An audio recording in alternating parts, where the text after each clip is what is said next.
Sony teams up with RTS to acquire the gaming tournament EVO for fans of fighting games such as Mortal Kombat and Street Fighter. Started in 1996, the Evolution Championship Series, commonly referred to as EVO, has been quite popular among fans of fighting games. Usually held in the US, this tournament attracts gamers from across the globe, with especially high numbers from Japan. Discerning potential in this particular event, Sony Interactive Entertainment joined hands with Endeavor's subsidiary RTS to acquire EVO from Triple Perfect Inc. According to Sony, fighting games are popular on PlayStation consoles. The Japanese company further added that these titles clocked in a staggering 1.1 billion gameplay hours on Sony's gaming consoles last year. There's little wonder why it wants to get involved with the fighting game community. Teaming up with RTS is a strategic move, considering that its parent organization, Endeavor, comes with a wealth of experience in managing esports and grand events such as UFC and Miss Universe. Post-acquisition, co-founders Tom Cannon and Tony Cannon will assume the role of advisors. Another co-founder, Joey Cuellar, is missing from the proceedings, as Cuellar was accused of sexual misconduct with minors. In light of this information, publishers such as Capcom, NetherRealm, and Bandai Namco distanced themselves from EVO, which led to the cancellation of last year's event. With Joey Cuellar out of the picture, EVO is set to return this year, but in an online format due to the ongoing pandemic. To make the competition more accessible, there's no entry fee for this event. It will be open to gamers from North America, Europe, Asia, and Latin America. The entire tournament, including the qualifiers, will be live-streamed on Twitch. So far, EVO has confirmed popular titles such as Street Fighter V Champion Edition, Mortal Kombat 11 Ultimate, Tekken 7, and Guilty Gear Strive on this year's roster. There's a catch though, as players from Asia won't be able to participate in Mortal Kombat 11 Ultimate. On Twitter, fans were quick to point out that Super Smash Bros. Is missing from the list. However, since the tournament's official website has promised to add more games in the coming weeks, it would be too early to rule Nintendo's game out. While many are happy that the community representing tournament is still going to be around, without involvement from Joey Cuellar, this announcement has fans of platform-exclusive games worried. Even with a statement from EVO employee Mark Julio that EVO is committed to remaining open to all platforms, there are concerns of Sony PlayStation bias, and that Microsoft and Nintendo will refuse to allow their few fighting games to have any kind of presence. That is a worst-case scenario, however, and this acquisition should propel EVO to brand new heights. The best part of this deal, for both EVO itself and the larger fighting game community, is that not much will change with how the event is actually run. Sony and RTS are essentially permanent joint sponsors, funneling money into the event. Sony has made it pretty clear in its statements that it doesn't intend to try and do things its way, and instead wants to preserve the authenticity of the event that the fans expect. It does want to grow the tournament further and see its events and broadcasts continue to improve, but Sony and RTS aren't going to try doing anything they don't understand. The one major change that EVO regulars will notice now won't even be present at EVO itself. Rather, Sony will make sure to give the tournament more advertising than it ever had. EVO is already the largest yearly fighting game tournament by a landslide, attracting players from all over the world and tons of visitors and entrants from around North America. The tournament series even started running EVO Japan events a few years ago, as it had enough Asian interest to hold competitions there as well. Now, those events, if EVO Japan is still planned to return, will have a fair bit more commercial presence than they used to thanks to Sony. There could be online commercials and trailers aired months in advance, more interviews with players, and perhaps even an EVO ad spot during a state of play. Another change, of course, is that Sony and RTS names will appear frequently on and around the events. This will be an interesting, if subtle, shift, as while sponsors are no stranger to EVO, they have never been quite this important in running the show. Commercials for PlayStation games could show up more during online tourneys, and physical tournaments will likely favor PlayStation hardware where applicable. Sony does not have a particular fighting game brand associated with it. Another PlayStation All-Stars Battle Royale would be great, but no one is expecting it, though it did help Capcom fund Street Fighter V's development and platform exclusivity. It will be interesting to see if this move is foreshadowing another Sony venture into fighting games in the future. Despite this seemingly good news, there is a distinct possibility that Microsoft and Nintendo could stand in the way of some games returning to the EVO main stage. Microsoft's Killer Instinct is well suited to online tournaments, and fans are wondering if the game will show up this year. It's quite possible, as Microsoft is not known for holding back its games from appearing on products owned by competitors. Killer Instinct is an old game anyways, and no longer receives official support, so Microsoft won't be bothered by it getting some action. More interesting will be EVO 2021 Online's presence on the now Microsoft-owned Smash.gg, a website used to organize tournaments. That will likely be a simple matter of the two separately owned properties interacting directly as they always do, but it's funny how that worked out. Nintendo, on the other hand, represents a real obstacle to certain games appearing at EVO. Nintendo has always held an awkward relationship with its competitive scenes, ranging from ARMS, to Splatoon, to Super Smash Bros. Itself. Smash Bros. Is not likely to show up at EVO this year, as Super Smash Bros. Ultimate's net play is infamously bad, and Nintendo has already openly disapproved of Melee being played online with fan solutions. With a Nintendo representative stating that it will continue to assess EVO's viability as a future tournament partner, Smash and other Nintendo fighters showing up in the future is not a surefire thing. Ultimately, the ideal scenario for this EVO acquisition is that very little about it will change at all. While EVO does not represent the many grassroots FGC tournaments happening around the world, it does represent the FGC to the world, and it's in everyone's best interest if it is run as smoothly as possible. Not to mention, EVO tends to be a pretty great time all around. As long as its culture of game and player diversity is kept, EVO should be just fine under Sony and RTS banner. For years after its inception, EVO pitted players against each other on arcade machines. A major technological shift took place in 2004, when the organizers made a switch to gaming consoles. Now, the next big change in the tournament format will happen this year as it goes online. Fans of fighting games have until August to hone their skills. The EVO event will be held from August 6th to 8th and 13 to 15. Up next we have PS2 news, where games preservation group The Hidden Palace is releasing more than 700 unreleased PlayStation 2 prototypes and game demos online. Video game preservation has become an increasingly important aspect of the industry, as the steady shift to a streaming future makes it more difficult to maintain games as they are upon release. That makes the work of preservation groups like The Hidden Palace invaluable.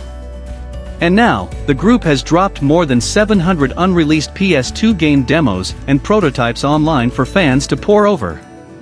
The Hidden Palace held a 6-hour stream on Saturday, playing through some of the biggest names contained in the dump. Among the demos and prototypes, many of which were created specifically for the purpose of E3 demos during the PlayStation 2 era, were such high profiles as God of War 2, Crash Bandicoot The Wrath of Cortex, Legacy of Kain Soul Reaver 2, and many more. Dubbed Project Deluge, the entire list of prototypes and demos is available on the group's website, with the total count currently sitting at 752. It's a mind-numbing number as it is, but according to The Hidden Palace, more games will be added over time, and not all PlayStation 2 titles. The team has spent almost a year going through and verified the integrity of the software currently listed there, with the list taking up roughly 900 gigabits of storage, all told. According to The Hidden Palace, this list of software comes from a variety of sources, like developers and collectors, but it was mostly the Herculean effort of a single person, who stopped the games from being sold or destroyed. That donor has remained anonymous, but it's fair to say that they've made a massive contribution to games preservation as a whole. The PlayStation 2 era of games is a particularly interesting one, as it marks a time when 3D games were truly beginning to come into their own. Having such a broad library of games will offer an unprecedented look into what game prototypes were like back then, which is a huge deal considering how much things have changed in the time since. Plus, the promise of more on the way is equally exciting, so it will be good to see what comes of it. In the meantime, anyone with access to an emulator now has a peek into a bygone era of video games, and not just any video games.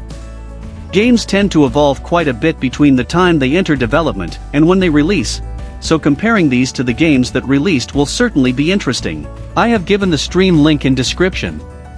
Developing games during the dawn of a new console generation can be difficult, but some next-generation consoles are easier to work with than others. According to a Control developer, it was apparently easier to develop the game for Sony's PlayStation 5 than Microsoft's Xbox Series X. The transition to the next console era can be a challenge for developers.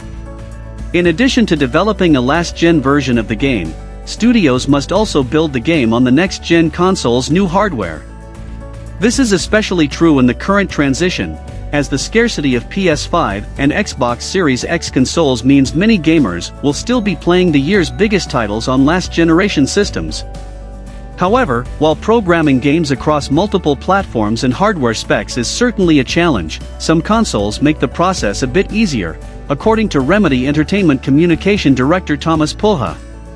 In an interview with IGN, Poha said Sony's PS5 early development tools were easier to use for adapting Control compared to Microsoft. While he did say that both consoles were great and still working out system issues, Remedy developers were apparently forced to rewrite aspects of Control to make it run on the Xbox Series S. Sony stuck what worked. Their development software and tools were pretty stable and good pretty early on, Poha said. Microsoft opted to change quite a lot of things, which in the long run are probably good, but of course it was just a bigger hurdle for us devs early on because we had to rewrite a bunch of different things to take advantage of specific features. Poha went on to say that the Xbox Series S holds developers back from taking advantage of the PS5 and Xbox Series X. This is nothing new, as developers have always been limited by the system with the lowest specs. This is because developers must ensure that their games will run on the lower-end machines as well as powerful systems such as the PS5 and Xbox Series X, while offering a uniform experience. This is a common problem, but it usually improves as developers learn the capabilities of each console. Despite Remedy Entertainment's difficulties, Control Ultimate Edition has released for the PS5 and Xbox Series X, though some players reported at launch that it sometimes crashed on the latter console. The issue has since been resolved by 505 games with a patch, and the game appears to run smoothly on the Series X and S. While these versions of Control have been out for less than a year, fans are eagerly awaiting a sequel. Remedy left plenty of room for a potential follow-up, though it has not confirmed if a sequel is in the works. With HBO's live-action adaptation of The Last of Us officially in the works, anticipation among fans is high to see how the original game's story will translate to a non-interactive medium. For the most part, they can expect a faithful retelling of The Last of Us, though not without some noticeable changes, according to series creator and show executive producer Neil Druckmann. The Last of Us has spun one of the most critically acclaimed narratives in gaming and beyond in the past decade, one that many would argue is a perfect fit for prestige television. While the HBO series has yet to enter production, the news that The Mandalorian's Pedro Pascal and Game of Thrones' Bella Ramsey will play Joel and Ellie has gotten most fans excited and eager to learn more about how their story will be told anew. Speaking with IGN on the subject at South by Southwest this week, Druckmann touched upon how he and The Last of Us showrunner Craig Mazin are approaching adapting the 2013 original for the show's first season. He made it clear that the switch to TV will offer a mix of old and new, and while they're making it so some things will stay pretty close, they are also taking advantage of the new medium to push other things in new directions. Of course, The Last of Us will largely follow the game and the plot lines it introduced, and will even lift dialogue directly from the game. But Druckmann stressed that maintaining the core and philosophical underpinnings of Joel and Ellie's story is the main priority, more so than simply trying to recreate the game beat for beat. As such, the show will sometimes deviate greatly to much better effect because we are dealing with a different medium.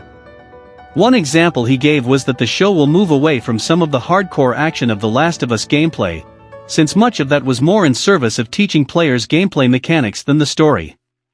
Deviations like this will let the show focus more on the drama of the character, he said, adding some of his favorite episodes have deviated greatly from the story, and I can't wait for people to see them. While Druckmann assured that fans will be surprised by large parts of episodes, he refrained from revealing more about how the adaptation will approach the source material, merely stating he can't wait for fans to see Pascal Ramsey, and the rest of the show's cast in action. However, he did offer a small tease regarding the show's take on the clicker, stating that he recently saw the first prosthetic test for the zombie-like enemy, and that it's awesome. He added that it's so rad to see it live action, and chances are fans will agree when the show eventually premieres. Up next we have a game discussion. There's been no shortage of attempts at Harry Potter video games. Every installation in the 7-book series has had at least one video game adaptation. The series has even spanned into all kinds of subgenres, like LEGO games and AR mobile games in the vein of Pokémon Go. However, these games have yet to perfectly deliver on a fantasy most Harry Potter fans have in common. They all want to explore Hogwarts on their own terms, without the limitations that come with Harry's notoriety. Hogwarts Legacy is a big deal. For that reason it seems poised to give fans an unprecedented amount of freedom within the wizarding world. Hogwarts Legacy is uniquely poised in a lot of ways. For one, players will customize their own students to enroll at Hogwarts, and from the sounds of things, players have a lot of freedom in that department. For another, Hogwarts Legacy is set many decades before Harry Potter's time. The late 1800s are an era in the wizarding world's timeline that hasn't been explored much yet, and Hogwarts Legacy being an action RPG means fans will probably have a lot of agency in exploring it. However, there's another type of game that would give Harry Potter fans even more of the freedom that they crave, an MMO. Hogwarts Legacy is no multiplayer game, but it sets some parts in place that should make fans wonder if an MMO is on the cards. The RPG format is a really good way to approach video games about Harry Potter. So much of the franchise revolves around the characters learning to master their inherent magic abilities by studying new spells and other facets of the wizarding world. It adapts well to RPG traditions like progressing through skill trees and training in new abilities. Hogwarts Legacy is sure to do things like this, which sets a modern precedent for how to develop a Harry Potter RPG, especially a Harry Potter RPG without Harry Potter. That's exactly what a Harry Potter MMO would look like, so Hogwarts Legacy is good practice for the genre, especially if Avalanche Software retains access to the IP. It's even feasible that Avalanche Software could add an MMO-style multiplayer mode to the game later in the game's life. Something in the vein of Grand Theft Auto Online, but set in the wizarding world would completely change expectations for the game, which are already high. It's understandable if Avalanche doesn't want to aim for an expansion like this. If Hogwarts Legacy is meant to be a single-player experience, and nothing more, then resources should be focused on that angle. After all, a standalone MMO in the wizarding world arguably has more potential than a GTA Online-esque edition. The mind boggles with possible inclusions in a Harry Potter MMO. A game like this might be the one to break with the franchise's traditional focus on teenagers and school life. An MMO could let players design adult wizards with the freedom to explore the United Kingdom, or even the whole of the wizarding world, rather than limiting player characters to the grounds of Hogwarts. Players could take up various occupations and become aurors, wand makers, potion masters, and so on, filling out the setting by becoming a part of it. If such an MMO were set in or around the time of the Harry Potter books, then fans could also interact with and help out Harry Potter characters that Hogwarts Legacy loses out on due to its place in the timeline. As exciting as a Harry Potter MMORPG would be, though, Hogwarts Legacy has to be a hit first. The game is at least a year away now, since it's been delayed to 2022, so the verdict on whether fans like this new angle on the setting will be out for a while. Admittedly, Avalanche has another hill to climb first. Hogwarts Legacy has to overcome a reputation for controversy on top of impressing fans and critics as a game. If Avalanche can impress and draw in a lot of players, then it can start thinking about marketing an MMO toward these fans. A Harry Potter MMORPG would be a dream come true for a lot of longtime fans of the series, but first things first, Hogwarts Legacy still has a long road ahead. The journey ahead will reveal what you stand for.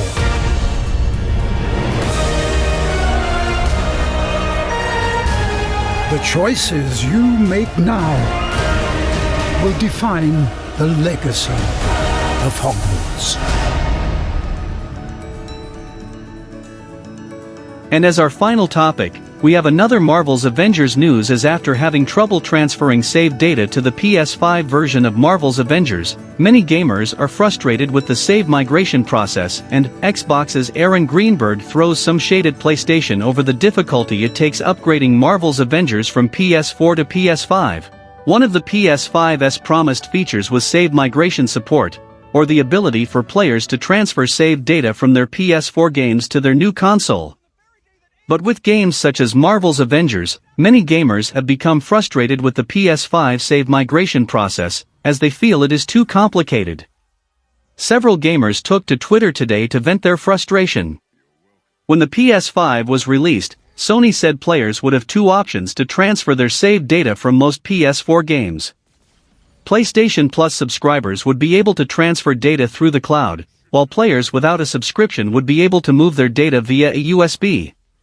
But after the next-gen version of Marvel's Avengers was released, players began to run into problems. Using the cloud or a USB to transfer data to their PS5 caused the game to crash or error codes to appear during the transfer process. Developer Square Enix addressed the problem today by advising players to use another method to transfer their data.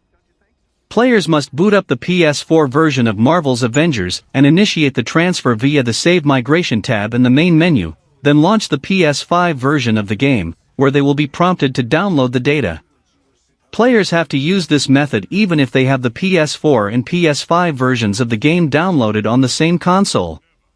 After the fix was announced, many gamers went to Twitter to complain about how complicated they felt the process was. Several gamers complained that Square Enix was not being clear when previously communicating how to transfer saved data, which led them to believe that it was okay to delete the PS4 version of the game to make room for the PS5 version. This is what happened to many, who thought that they would be able to use the cloud to transfer their data. Some players are still having problems with obtaining their old PS4 data on the PS5, even when using Square Enix's suggested method. These players are still unable to transfer their data.